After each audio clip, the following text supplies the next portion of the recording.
Batting app కేసులో CID విచారణకు Tollywood stars హాజరయ్యారు. ఈ కేసులో యాక్టర్ రానా, యాంకర్ విష్ణుప్రియ సిఐడి విచారణకు హాజరయ్యారు. బ్యాటింగ్ యాప్స్ ను ప్రమోట్ చేసిన కేసులో ప్రశ్నించారు.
బ్యాటింగ్ యాప్ కేసులో సిఐడి విచారణకు టాలీవుడ్ స్టార్స్ హాజరయ్యారు. ఈ కేసులో యాక్టర్ రానా, యాంకర్ విష్ణుప్రియ సిఐడి విచారణకు హాజరయ్యారు. బ్యాటింగ్ యాప్స్ ను ప్రమోట్ చేసిన కేసులో ప్రశ్నించారు.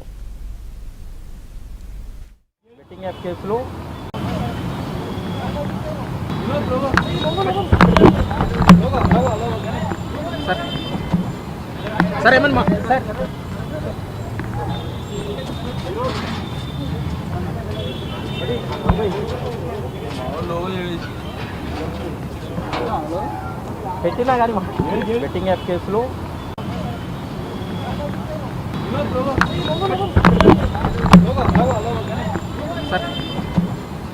సార్ ఏమన్నా సార్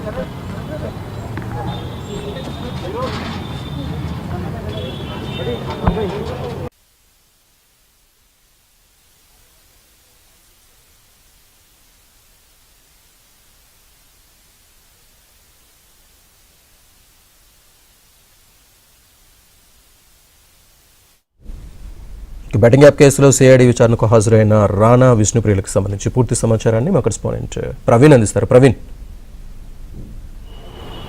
ఆన్లైన్ బెట్టింగ్ కేసులో ఇప్పటికే దగ్గుబాటి రానాను దాదాపు గంటన్నరకు పైగా విచారణ జరిపి స్టేట్మెంట్ రికార్డ్ చేయడం జరిగింది. ఎందుకంటే 2017కు ముందు ఈ బెట్టింగ్ యాప్ అంటే స్కిల్ బేస్డ్ ఉన్నటువంటి గేమింగ్ ఆ యాప్ను మాత్రమే తాను ప్రమోట్ చేశాననేటువంటి అంశాన్ని మరోసారి ఈడీకి ఏ విధంగా అయితే స్టేట్మెంట్ ఇచ్చాడో అదేవిధంగా దగ్గుబాటి రానా మరోసారి సిఐడి ముందు కూడా విచారణకు హాజరయ్యి స్టేట్మెంట్ ఇవ్వడం జరిగింది.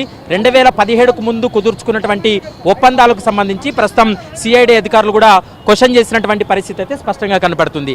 అయితే ఈ కేసులో ఇప్పటి వరకు ఆ కంపెనీతో వీళ్ళు కుదుర్చుకున్నటువంటి ఒప్పందంతో పాటు వారి దగ్గర నుంచి వచ్చినటువంటి పారితోషికం ఎంత అనేటువంటి అంశానికి సంబంధించి కూడా సుదీర్ఘంగా విచారణ జరిపినటువంటి పరిస్థితి ఉంది. ఎందుకంటే ఈ కేసులో పంజాగుట్ట కావచ్చు, మియాపూర్, మరోవైపు రాష్ట్ర వ్యాప్తంగా నమోదైనటువంటి ఎఫ్ఐఆర్లన్నింటినీ కూడా సిఐడి సిట్ విచారణ జరుపుతుంది. అందులో భాగంగానే ఈరోజు గంటన్నరకు పైగా దగ్గుబాటి రానాను కూడా విచారణ చేసినటువంటి పరిస్థితి. కానీ మీడియాతో కూడా విచారణ అనంతరం మీడియాతో కూడా మాట్లాడకుండా దగ్గుబాటి రానా వెళ్ళినటువంటి పరిస్థితి అయితే స్పష్టంగా కనపడుతుంది.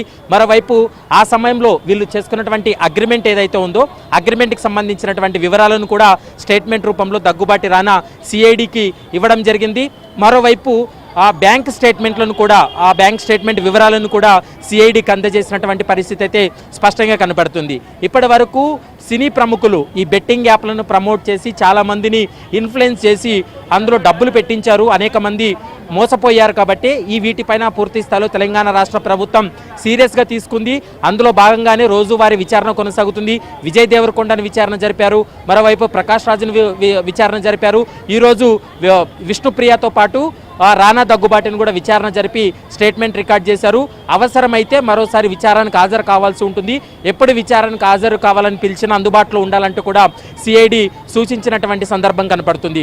ఒకవైపు ఈడీ దర్యాప్తు కొనసాగుతుంది, మరోవైపు సిఐడి కూడా ఈ కేసును విచారణ జరుపుతున్నటువంటి నేపథ్యంలో మరి విచారణ పూర్తయిన తర్వాత వీరిపైన ఎలాంటి చర్యలు ఉండబోతాయనేది మాత్రం చూడాలి. కానీ ఒకటి అయితే ఈ కేసులో తెలంగాణ రాష్ట్రం ఏర్పాటైన తర్వాత గేమింగ్ యాక్ట్ అనేది తీసుకురావడం జరిగింది. తెలంగాణ రాష్ట్ర ఆవిర్భావం కంటే ముందు ఎవరైతే ప్రమోట్ చేశారో వాళ్ళకి కొంత వెసులుబాటు ఉంటుంది. రాష్ట్రం ఏర్పడిన తర్వాత చాలామంది గేమింగ్ యాక్ట్ అమల్లో ఉందని తెలిసి కూడా ఉద్దేశపూర్వకంగా ఎవరైనా బెట్టింగ్ యాప్లను ప్రమోట్ చేసినట్లు తేలితే వారిపైన చట్టపరమైనటువంటి చర్యలు తీసుకోవడంతో పాటు వారిపైన ఛార్జ్షీట్లు దాఖలు చేస్తామనేటువంటి అంశాన్ని అయితే మాత్రం పోలీసులు అయితే స్పష్టంగా చెప్తున్నారు. Right Praveen, thank you. So the legal is communicated, but I'm here to do whatever they need to help spread the message across.